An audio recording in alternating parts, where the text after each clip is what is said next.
Este é o tema para a conversa com Orlando Monteiro da Silva, é o Presidente do Conselho Nacional das Ordens Profissionais, está em direto dos estúdios da RTP do Porto. Muito bom dia. Pergunto, esta tendência de desvalorização do trabalho qualificado é geral? Bom dia. Sim, é uma tendência geral que se verifica em Portugal nas variedíssimas profissões qualificadas e tem várias causas. Uma delas é a ausência de uma regulação, de uma fiscalização e de um acompanhamento em termos concorrencial adequado para que estas situações, como as que referiu, de médicos, enfermeiros e, por exemplo, na área da medicina dentária, de seguradoras com planos de saúde dentários disponibilizados com descontos a preços irrisórios, utilizando a oferta de mão de obra qualificada e impondo regras que são absolutamente inadmissíveis e que desvalorizam de uma forma evidente o elo mais importante nas profissões qualificadas, que é precisamente o serviço, o trabalho. Vamos começar justamente por aí. Quem é que regula, afinal, esta questão dos salários, por exemplo? É o próprio mercado?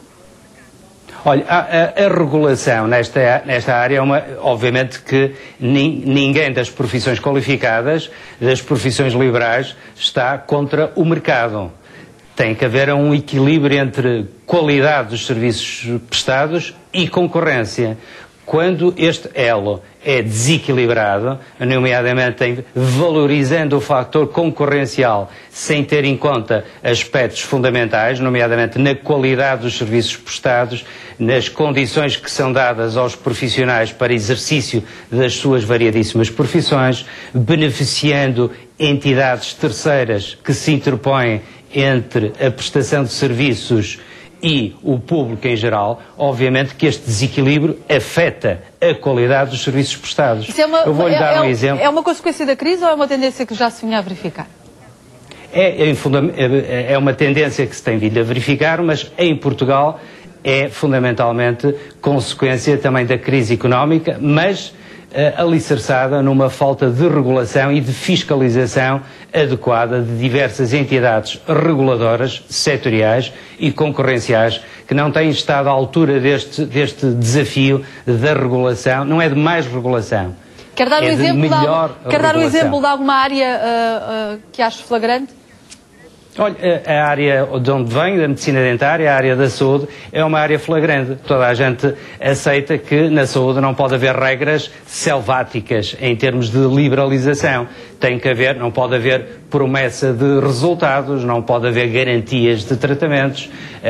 Esse tipo de aspectos não se podem colocar. O exemplo que veio a público na vossa peça de ontem de uma clínica, de uma rede de clínicas, Vital Dentes, uma clínica do Porto, é um exemplo paradigmático em que a ausência de acompanhamento das entidades reguladoras setoriais leva a que doentes tenham pago por tratamentos que nunca viram efetuados, tenham créditos bancários com entrega e compromisso financeiro sem que os serviços tenham sido prestados, com doentes a migrar de clínica para clínica, com mudança de médicos a meio de tratamentos, e isto é feito porque a regulação permite que este género de entidades atuem praticamente sem... O que é que falta então? É a fiscalização? Em rédea livre. Como é que se fiscaliza estes casos?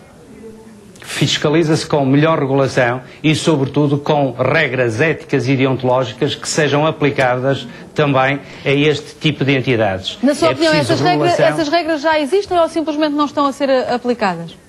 Ou é preciso mudar as regras? É preciso mudar algumas regras, adequá-las a determinado tipo de situações e Por exemplo, dê-me um exemplo. Olha, vou-lhe dar um exemplo. Está em discussão na Assembleia da República, ou vai estar em discussão, uma lei das associações profissionais, onde está previsto, esperemos que isso venha para a frente, que as sociedades prestadoras de serviços profissionais tenham na sua composição os próprios profissionais setoriais em causa. Isso é fundamental para que estas entidades comerciais tenham também uma penalização e sejam visadas em termos éticos e deontológicos, ou seja, que não estejam acima das regras que são aplicadas a cada um dos profissionais. No momento isso não acontece.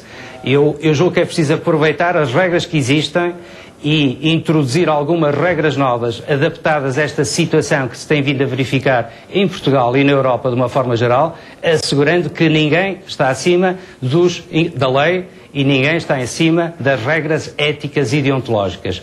É constrangedor ver doentes a ter que se manifestarem porque os seus tratamentos não foram efetuados. Ver entidades a publicitarem de uma forma absolutamente inadmissível tratamentos gratuitos, promessa de resultados, garantia de resultados na área da saúde. Isso não é possível de ser feito. E as entidades reguladoras têm que acompanhar muito de perto isso, porque senão é a qualidade e a falta de qualidade. Como é que entra aí a questão da qualificação dos profissionais e da desvalorização do salário?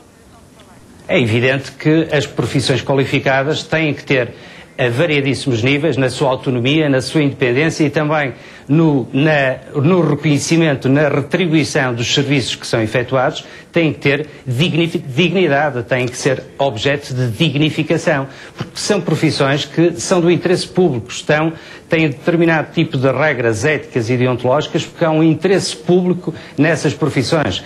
Ninguém passa pela cabeça que haja uma liberalização e que um engenheiro, por exemplo, faça uma ponte sem regras nenhumas e se ela cair abaixo, pronto, caiu abaixo, depois é o mercado a funcionar. Ou que um cirurgião ou um médico dentista operar um paciente, que se o paciente morrer ou tiver um problema grave, o mercado há de resolver estas situações. Isto e noutras áreas da saúde. Isto obviamente que não é possível. É totalmente inadmissível que haja uma visão na sociedade portuguesa de liberalização sem regras que possa induzir este tipo de comportamentos. As pessoas têm que ter, o público tem que ter garantia, porque não tem informação em determinadas áreas adequada, tem que ter uma garantia da ética dos seus profissionais e do interesse público em proteger a dignidade destas profissões. Se isso não for feito, obviamente caminhamos para o caos e para a anarquia e coloca-se em causa em Portugal, há mais de 300 mil profissionais qualificados,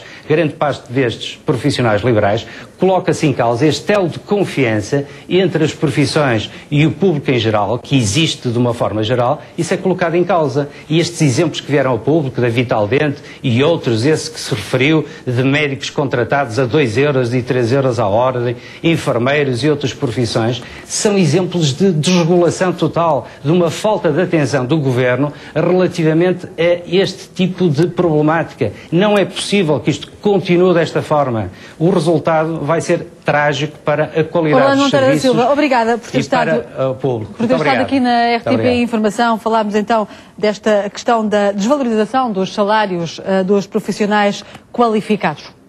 Agora vamos